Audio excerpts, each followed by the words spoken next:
Film hari ini, kita akan menjelajahi salah satu dari 3 peradaban kuno besar Amerika. Harta karun yang hilang dari peradaban Aztec. Legenda mengatakan bahwa petunjuk lokasi harta karun itu ada di 3 benda suci. Mereka tersembunyi di Inca, Maya dan Aztec. Namun seiring berjalannya waktu, berita tentang benda-benda suci tersebut menghilang. Sekelompok pemburu harta karun telah menemukan peninggalan suku Aztec. Di sebuah katedral di Mexico City, seorang pria berjubah wanita jatuh dari langit, memulai agensi dan menemukan salah satu dari 3 benda suci di patung Ibu Suci. Namun saat 2 orang muncul, mereka mencuri relik suci tersebut. Ternyata itu Rafael, salah satu pemburu harta karun. Dia mengkhianati pemimpinnya. Saat musuh mengancamnya, Rafael menjatuhkan mereka dan melarikan diri dari gereja. Dia bergegas pulang dan menyuruh istrinya untuk membawa orang suci itu dan melarikan diri. Berikan juga fotonya dan katakan pria yang disebutkan di atas akan melindungi mereka. Saat itu, rombongan pencari relik juga datang ke rumahnya. Rafael telah meletakkan kalungnya di popok putrinya. Dia menyuruh istrinya untuk melarikan diri dan dia menahan mereka. Rafael dipukuli hingga pingsan. Ruangan itu juga dilalap api. Istrinya mengemudi sambil menangis dan menyuruh putrinya untuk tidak menjadi seperti ayahnya. 21 tahun kemudian, Jess telah dewasa dan menjadi gadis yang cerdas, gesit, dan banyak akal. Teka-teki itu dipecahkan olehnya dengan cepat dan lembut. Melalui nomor yang terpasang di dinding, dia menemukan kode untuk membuka pintu dan bawa 3 teman melalui ruang rahasia yang belum pernah bisa diuraikan oleh siapapun sebelumnya. Mereka berada dalam kesulitan ekonomi, sampai-sampai tidak mampu membayar sewa mereka. Jadi Jess meminta kenaikan gaji. Dia bekerja sebagai manajer gudang untuk perusahaan ini 2 tahun lalu. Tapi Alex berkata untuk memberinya misi khusus dan membawa Jess ke gudang yang sudah lama kosong. Padatan sudah ada sejak lama. Namun terakhir kali gudang ini membayar sewa adalah 6 bulan yang lalu. Alex tidak dapat menemukan penyewa lamanya lagi. Nama yang ditinggalkan lawan adalah Pasmat. Jess bisa melihat nama lawan dalam kata Latin untuk hantu. Ini tidak mungkin nama aslinya. Alex terkejut melihat ekspresinya. Tapi dia tidak bisa mencari nafkah hanya dengan memecahkan teka-teki. Tapi Jess mengatakan mimpinya adalah bergabung dengan lab kriptografi Verblo. Alex menyuruhnya untuk mencari tahu siapa Pasma ini dan kemudian berbicara tentang mimpi lagi. Jika dia akan berpromosi, beri dia kenaikan gaji. Jess melakukan pembersihan gudang terlebih dahulu. Dari beberapa medali di dalamnya dinilai bahwa lawannya adalah anggota Freemasonry. Tapi mereka tidak tahu apa itu Freemasonry. Pada awal Amerika, Abutman Washington adalah anggota Freemasonry. Dia membawa serta 63 jenderal yang memimpin 13 negara merdeka, termasuk 31 jenderal yang menjadi anggota Freemasonry. Di Amerika Serikat, setidaknya 15 orang juga menjadi anggota Freemasonry. Bagian belakang uang dolar AS menampilkan piramida dengan mata, salah satu simbol Freemasonry. Jess dari gudang menemukan bendera nasional dan palu besi. Bendera ini merupakan bendera berkabung bagi para prajurit yang telah meninggal dunia. Jadi dia online untuk mencari informasi tentang guild dan tentara yang tewas. Dia menemukan seorang tentara bernama Sadusky. Ayah dan putranya beruntung masih hidup. Dan latar belakang ayahnya tidak sepele. Mantan agen organisasi Verblo dan instruktur Freemasonry. Tampaknya itu adalah orang yang dicari oleh pemilik gudang. Keesokan harinya, Jess pergi ke rumah pihak lain.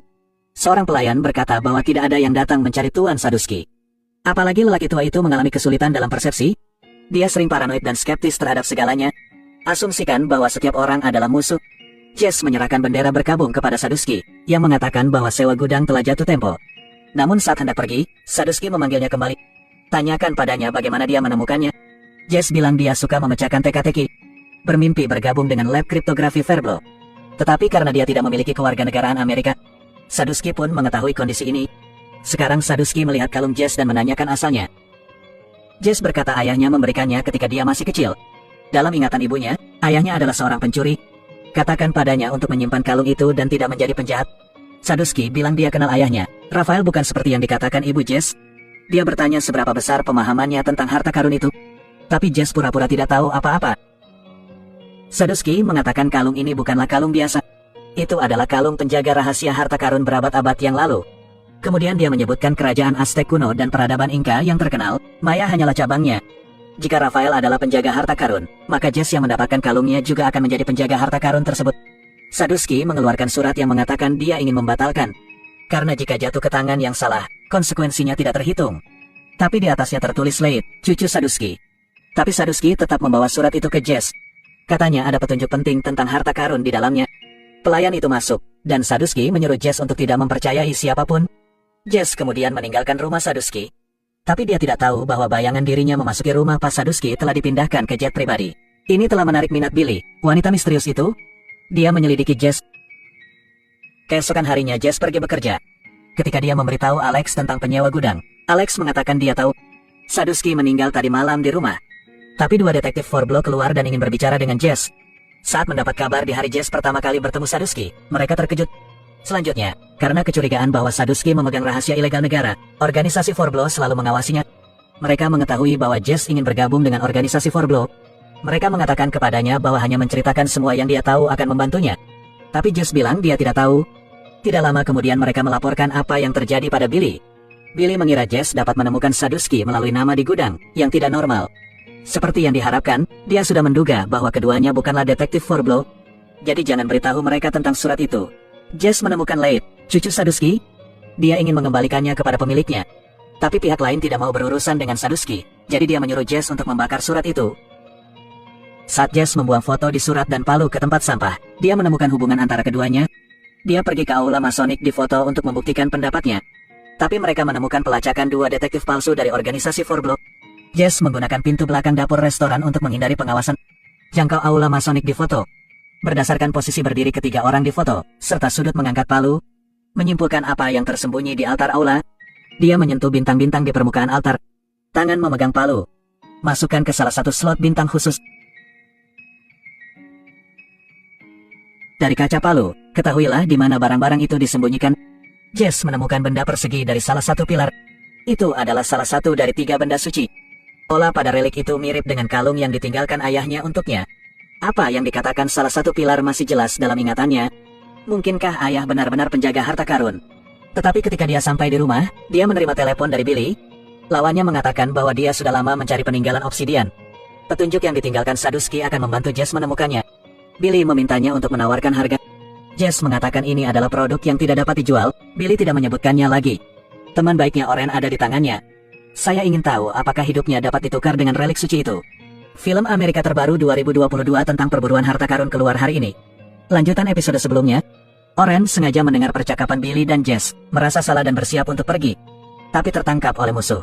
Teman baik Jess bersiap meretas untuk mengetahui lokasi Billy. Tetapi komputer saya masuk oleh pihak lain. Tapi Jess tetap menolak dan mengatur untuk bertemu dengannya di dermaga yang jauh. Dan kita akan bertemu di toko museum souvenir. Billy menyetujui permintaannya. Tapi dia tidak akan melapor ke polisi. Kalau tidak, Oren akan mati. Setelah menutup telepon, Jess pergi ke markas Forblow. Tapi menghibur mereka adalah pendatang baru di Forblow. Mendengar cerita tentang malam Arab, dia berasumsi bahwa seseorang dengan sengaja mengejek seorang pemula seperti dia. Sama sekali tidak percaya dan kata-kata itu. Jadi mereka hanya bisa mengandalkan diri mereka sendiri. Saat mereka sampai di museum, Jess sedang mempelajari kotak relikui di tangannya. Setelah menggunakan panduan untuk membuka organ pertama, dia kembali menggunakan pola untuk menceritakan kisahnya. Tan bisa membuka kotak itu. Bagian dalam kotak itu kosong. Tapi bagian belakang kotak terlihat seperti peta. Tapi 6 sisi tidak berhubungan satu sama lain. Jess mengambil foto dan melanjutkan penelitiannya. Setelah sampai di museum souvenir, mereka mulai berpencar untuk menjalankan rencananya. Ross pergi untuk mengalihkan perhatian penjaga. Jess mengambil souvenir dan memasukkannya ke dalam kotak relik. Setelah Billy membawa Oren, Jess bertukar relik suci dengan lawannya. Tetapi pada saat Billy sampai di gerbang, bel alarm berbunyi. Tapi dia memberikan relik suci itu kepada antek-anteknya. Ross melaporkan penculikan Oren oleh Billy ke pihak keamanan. Namun kini Oren menjadi lemah kembali. Dia mengetahui bahwa Billy memiliki senjata, jadi dia berkata dia tidak mengenal mereka. Jadi kotak relik itu dibawa pergi oleh mereka. Oren belajar banyak dari apa yang baru saja dialaminya. Dia pun bergabung dengan grup tersebut. Jess berpikir masih banyak jejak yang harus ditemukan.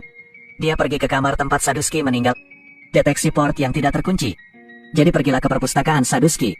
Dia ingat Saduski membuka kantor di belakang rak buku ini untuk mengambil surat itu. Jadi dia mencoba mencari lebih banyak agensi. Benar saja, cincin mason ditemukan. Selanjutnya, dari buku yang jatuh, dia sekali lagi melihat simbol di kalungnya. Pada saat ini, pintu terbuka. Cucu Saduski. Jess menunjukkan foto relik yang diambilnya. Tapi dia menyuruhnya untuk menganggapnya sebagai lelucon. Dalam jet pribadi di udara, Billy menggunakan peralatan canggih untuk menganalisis kotak relik. Menemukan kunci di dalam.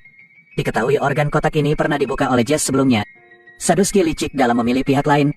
Billy untuk pengikut Jess untuk dapat menemukan informasi lebih lanjut. Tapi Billy meremehkan teknik hacker Ross. Ross menemukan informasi Billy. Billy kaya tetapi juga seorang pedagang barang antik. Tapi Jess memikirkan sesuatu yang sangat serius. Ternyata dia pergi untuk menyelamatkan Oren kemarin, tapi lupa meminta Alex untuk cuti. Jadi dia dipecat hari ini. Ross ingat terakhir kali dia pergi mencari Billy. Dia melihat di bar sedang merekrut orang. Jess pergi ke sana untuk melamar. Tetapi bos melihat bahwa dia tidak berpengalaman dan menolak. Tapi dia menunjukkan kebutuhan pelanggan di bar, membuat Klaus mengerti dan mempekerjakannya. Malam hari setelah Leith selesai bernyanyi, tidak ada tepuk tangan. Klaus mempertimbangkan untuk menghilangkan jenis representasi ini. Beritahu Leith untuk kembali ke bisnis bartending. Dia melihat Jess sedang mengelap meja. Dia memiliki beberapa barang yang ingin dilihat Jess. Ayahnya meninggal karena mencari harta karun. Mungkin banyak orang berpikir itu tidak masuk akal. Tapi Jess cukup berani untuk mengejar rahasia ayahnya. Itu juga menyentuh kesukaannya untuk eksplorasi. Leith membawa Jess kembali ke perpustakaan kakeknya. Buka agen rak buku. Dan di dalamnya banyak sekali dokumen tentang peradaban Aztec. Dia membawakan Jess sebuah manuskrip tua dan berkata bahwa disinilah semuanya dimulai. Tapi Jess tidak mengatakan sepatah kata pun. Dia tidak mengerti mengapa penulis naskah ini adalah ibunya. Mungkin ibunya juga seorang mistikus.